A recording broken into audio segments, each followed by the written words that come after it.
Sold का cost of goods sold का मतलब ये होता है कि जो गुड्स आपने बेचे उनकी कॉस्ट कितनी, जो गुड्स आपने बेचे उनकी कॉस्ट कितनी थी। अब देखिए जरा समझिएगा थोड़ी सी बात।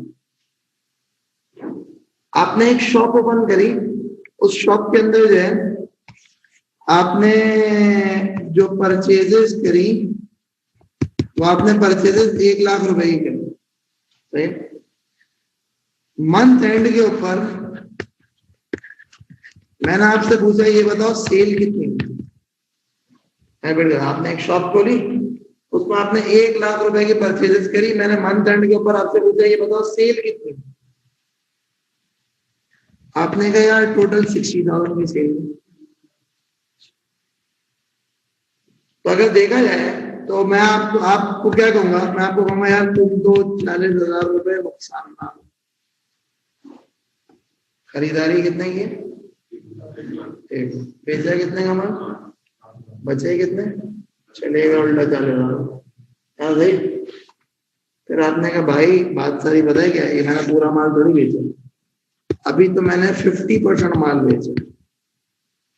अच्छा, इसका मतलब ये कि लाख रुपए का जो माल लिया था उसमें से 50,000 रुपए का माल तुम्हारे पास पड़ा हुआ, यानी दुकान सजाई थी, पूरी दुकान थोड़ी बिकी, कुछ तो सामान बिका, थोड़ा सा सामान नहीं बिका।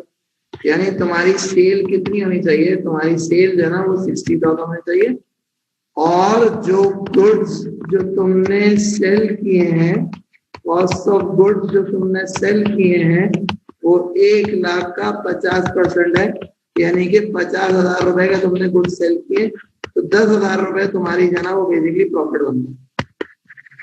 अब देखो बात सुनो, क्या आपको यहां से परचेजेस में और कॉस्ट ऑफ गुड्स सोल्ड में फर्क समझ में आया?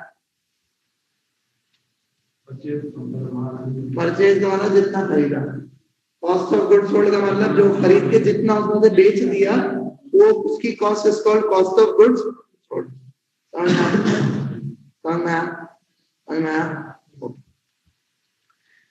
हमने क्या बात करी, हमने कहा जी कॉस्ट ऑफ गुड्स सोल्ड क्या है।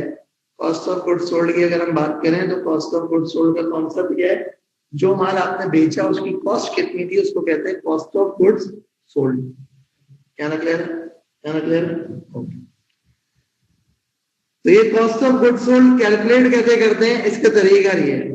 क्या तरीका है, समझो आपका महीना शुरू हुआ, महीने के शुरू में आपके पास 40,000 रुपए का माल पड़ा हुआ, ये क्या कहलाएगा, ओपनिंग स्टॉक।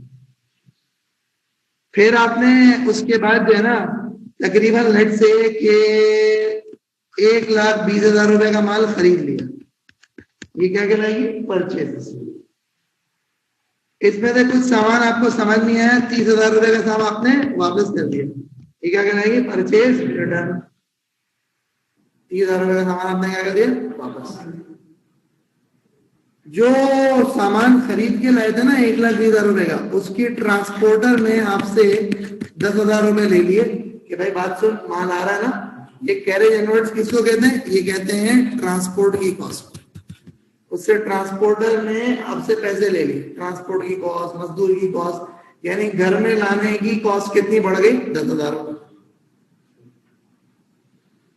अच्छा, अब क्या हुआ, अगर आप यहां तक देखें 40,000 आपके पास ऑलरेडी था, 1,20,000 रुपए का और खरीदा, कितना हो गया, 1,60,000 रुपए।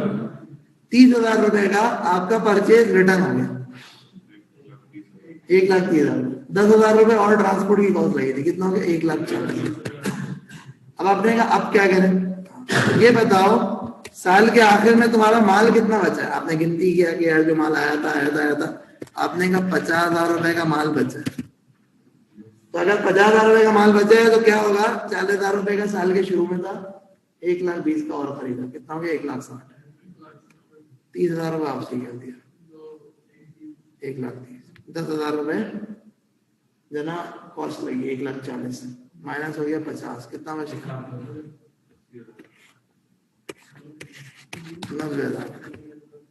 तो 90,000 रुपए को कहते हैं कॉस्ट ऑफ गुड्स सोल्ड, यानी जो माल बेचा ना उसकी कॉस्ट थी 90,000। क्यों, 40,000 का साल के शुरू में था, 50,000 रुपए का साल के एंड में बचा हुआ, बीच में खरीदा, वापसी किया, सब कुछ करा, कॉस्ट ऑफ गुड्स सोल्ड कितनी होगी? 90। ध्यान रख लेना, ध्यान रख लेना। हाँ भाई सही है ना, सही है ना? देख लो, कोई सवाल है तो पूछो।